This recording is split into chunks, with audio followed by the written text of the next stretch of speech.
So everybody's talking about Bloomburrow at the minute. Like, the world is abuzz about cute bunnies and raccoons and frogs and rabbits just everywhere.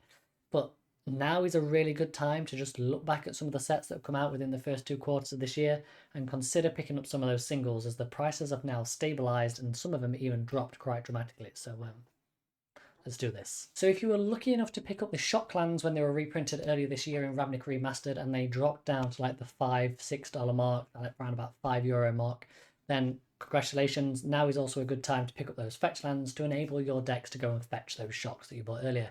Shock lands are now more expensive than the fetch lands. That's right.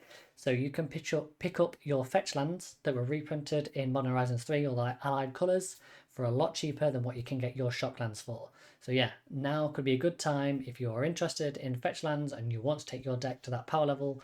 Now could be the time to get those for your deck. Well, while we're talking about Modern Horizons 3, I'd be a fool if I didn't mention the Flare Off cycle, this new free spell cycle that came out.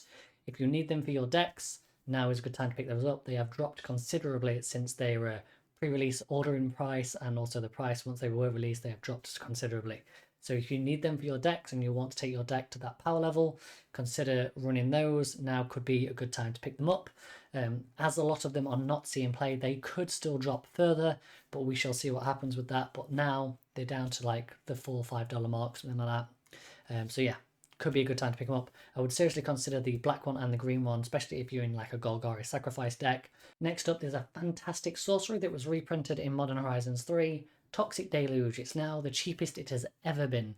This is a fantastic card, especially considering the new spoiler of Maha, its Feathers Knight, coming out, where it gives everything 1 toughness.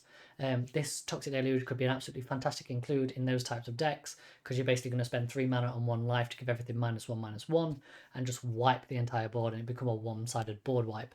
So yeah, those 2 cards in combination with each other are going to be quite strong. So Toxic Deluge could see another price increase, so if you need it, you probably want to pick it up sooner rather than later. Lastly, from the Modern Horizons 3 set, we've got the medallions. All the medallions were reprinted in Modern Horizons 3, and they are now the cheapest the medallions have ever been in their entire life.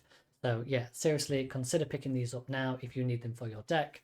Remember, they are artifacts, so you have to take a turn off to spend 2 mana to cast them, but then they obviously make all the colours of that medallion a lot cheaper to cast. So yeah, good solid ramp source, especially when you're in a non-green deck, so could be worth considering. The next card you want to consider picking up right now is Guardian Project. This card soared all the way up to almost about $10, $10, $11, something around there, and now after being reprinted in Ravnica Remastered and also within the Fallout, it has dropped right back down to around the $4 mark. So yeah, could be a good time to pick it up and be able to choose whichever artwork you want, because it's Universes Within and Universes Beyond, so they're both pretty cheap these days, so grab which copy you like best. So next up, some fairly recent printed cards in terms of Outlaws of Thunder Junction. We've got Final Showdown, we've got Smuggler's Surprise, and also 3 Steps Ahead. They were all recently They were all recently printed in Outlaws of Thunder Junction, and they were all previously above the €10 mark. So yeah, they're all below that now. They've all dropped down quite a bit, so it could be a worthwhile inclusion, as modal cards are great upgrades to your deck, giving you more freedom to do what you need to do at any point in the game. So yeah, consider some of the free cards right now.